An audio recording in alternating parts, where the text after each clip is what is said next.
Lotus Ayurveda India में आपका स्वागत है। मैं हूं उत्पल चौधरी। आज हम बात करेंगे मास्टरबेशन हो या वेजाइनल सेक्स। चरम सुख के लिए हमेशा याद रखें कि हमारी टिप्स कैसे मैं आपको बता रहा हूं। लेकिन उससे पहले बोलना चाहूँगा, चैनल को आपने अभी तक सब्सक्राइब नहीं किया है तो चैनल को सब्सक्राइब कर लें, बेल आइकॉन की घंटी बजा दें जिससे हमारे आने वाले नोटिफिकेशन सबसे पहले आपको मिले। तो आइए शुरू करते हैं।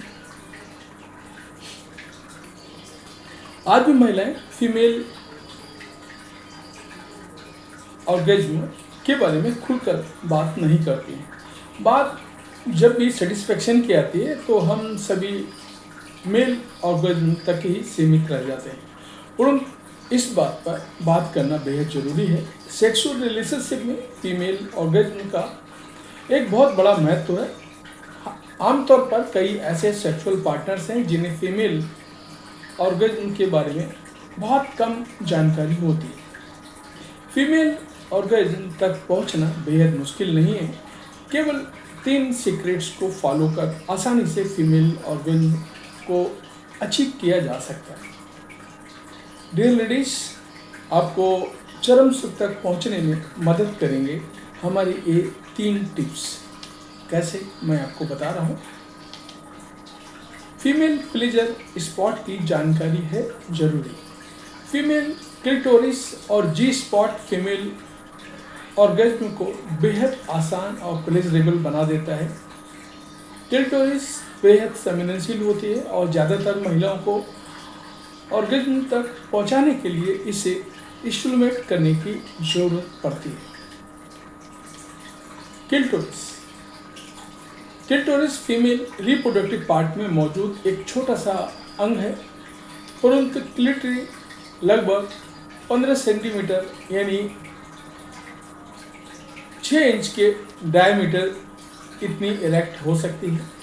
अब आप सोच रही होंगी कि ऐसा कैसे होता है, तो आपको बताएं कि क्लिटरी का जो भाग आप देख पाते हैं उसे क्लिटोरल हेड के नाम से जाना जाता है। वहीं जब आप उत्तेजित होते हैं तो क्लिटरी अंदर की ओर इरेक्ट होती है, जिसे क्लिटोरल हुड कहते हैं। क्लिटोरिस कई सारे नर्वस का एंडिंग है, इसलिए ये इतनी संवेदनशील और प्लेजरेबल होती है। जी स्पॉट जिसे ऑर्गेज्म एरिया के नाम से भी जाना जाता है, ये वेजाइना के अंदर लोकेटेड होती है। वहीं इस पर ढेर सारी संवेदनशील नर्व की एंडिंग भी होती है।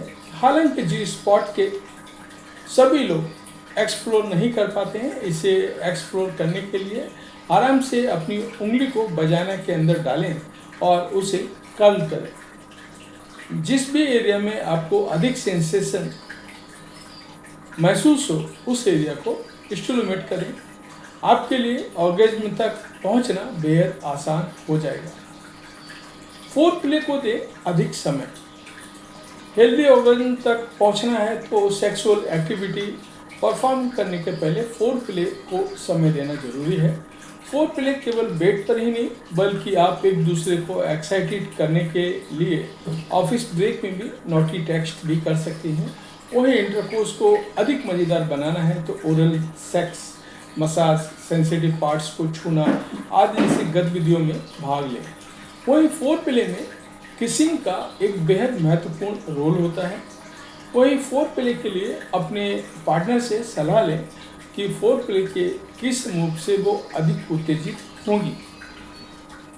वहीं इस बारे में जानकारी प्राप्त करने के लिए सेक्सुअल एक्टिविटी शुरू करने से पहले पार्टनर की पसंदीदा चीज़ों यानी सेक्स स्टाइल के बारे में जानें।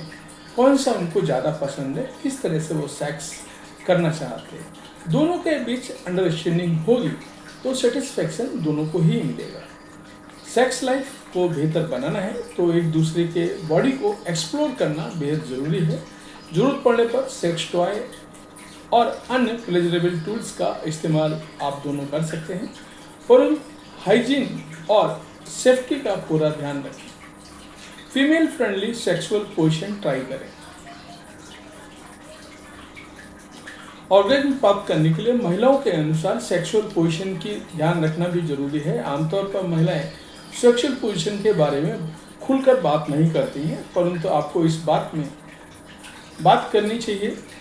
आपके पार्टनर से ज़्यादा आप अपनी बॉडी को समझते हैं, तो एक बेहतर ऑर्गेज़म प्राप्त करने के लिए आपको अपने पार्टनर से अपने कंफर्ट के बारे में बात करना पड़ेगा। हालांकि कुछ सामान्य सेक्स पोजीशन है जिससे महिलाओं को ऑर्गेज़म तक पहुंचने में आसानी होती है। हेल्दी ऑर्गेज़म प्राप्त करने के लिए women on top, sitting machinery with twist, spooning, वही ओरल सेक्स भी एक बेहद प्रभावी तरीका है। ये सभी पोजीशन महिलाओं को ऑर्गेज़म तक पहुंचने में मदद करता है। इस पोजीशन से जी स्पॉट तक पहुंचना आसान होता है, साथ ही साथ क्लिटोरिस स्टिमुलेट होती है, इसलिए महिलाएं आराम से ऑर्गेज़म प्राप्त कर सकती हैं। तो ये था हमारा आज का वीडियो। आपको कैसा लगा हमें अवश्य बताएं, और इस तरह के और भी वीडियो देखने के लिए चैनल को सब्सक्राइब कर लें। धन्यवाद।